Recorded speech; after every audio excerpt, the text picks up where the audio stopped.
आज की कहानी फरिश्ता। ऑन ड्यूटी नर्स उस चिंतित युवा सेना के मेजर को उस बिस्तर के पास ले गई। आपका बेटा आया है, उसने धीरे से बिस्तर पर पड़े बूढ़े आदमी से कहा। बुजुर्ग की आंखें खुलने से पहले उसे कई बार इन्हीं शब्दों को बार बार दोहराना पड़ा। दिल के दौरे के दर्द के कारण भारी बेहोशी की हालत में हल्की हल्की आंखें खोलकर किसी तरह उन्होंने उस युवा वर्दीधारी मेजर को ऑक्सीजन टेंट के बाहर खड़े देखा। युवा मेजर ने हाथ बढ़ाया। मेजर ने अपने प्यार और स्नेह को बुजुर्ग तक पहुंचाने के लिए नज़दीक जाकर ध्यानपूर्वक उन्हें गले लगाने का अधूरा सा प्रयास किया। इस प्यार भरे लम्हे के बाद मेजर ने उन बूढ़े हाथों को अपनी जवान उंगलियों में प्यार से कसकर थामा और मैं आपके साथ आपके पास ही हूँ का एहसास दिलाया। इन मार्मिक क्षणों में देखते हुए नर्स तुरंत एक कुर्सी ले आई ताकि मेजर साहब बिस्तर के पास ही बैठ सकें। आपका धन्यवाद बहन, ये बोलकर मेजर ने एक विनम्र स्वीकृति का पालन किया। सारी रात वो जवान मेजर वहाँ खराब रोशनी वाले वार्ड में बैठा रहा, बस बुजुर्ग का हाथ पकड़े पकड़े उन्हें स्नेह, प्यार और ताकत के अनेकों शब्द बोलते बोलते, संयम देते देते।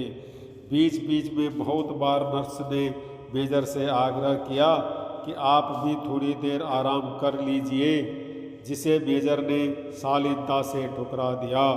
जब भी नर्स वार्ड में आई, हर बार वह उसके आने और अस्पताल के रात के शोर शराबे से बेखबर ही रहा।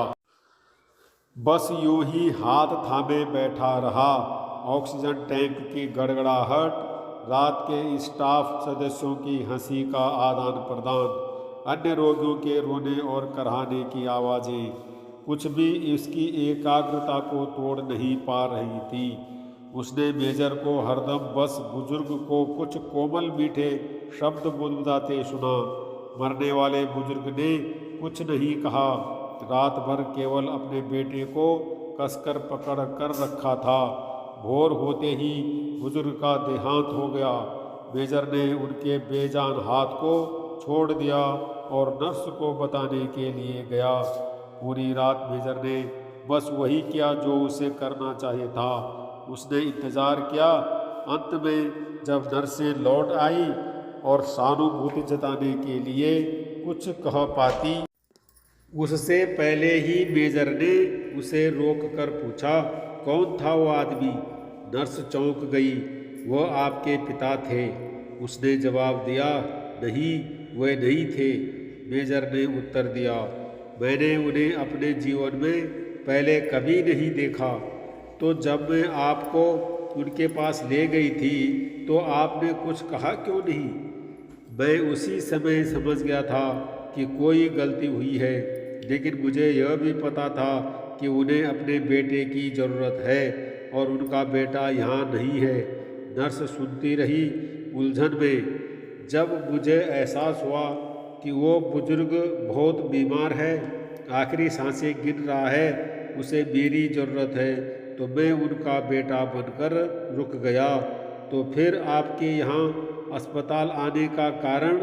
नर्स ने मेजर से पूछा।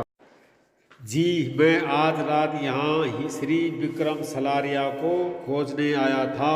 उनका बेटा कल रात जम्मू कश्मीर में मारा गया था और मुझे उन्हें सूचित करने के लिए भेजा गया था। लेकिन जिस आदमी का हाथ आपने पूरी रात पकड़े रखा, वे ही मिस्टर विक्रम सलारिया थे। दोनों कुछ समय तक पूर्ण मौन में खड़े रहे, क्योंकि दोनों को एहसास था कि एक मरते हुए आदमी के लिए अपने बेटे के हाथ से ज़्यादा आश्वस्त करने वाला कुछ नहीं हो सकता। मोरल ऑफ द स्टोरी, जब अगली बार किसी को आपकी ज़रूरत हो तो आप भी बस वहीं रुके रहे, बस साथ बने रहे अंत तक। आपके बोल, उत्साह, आश्वासन तथा दूसरे को ये एहसास कि मैं हूँ ना, ही उसे स्वस्थ करने के लिए काफ़ी है।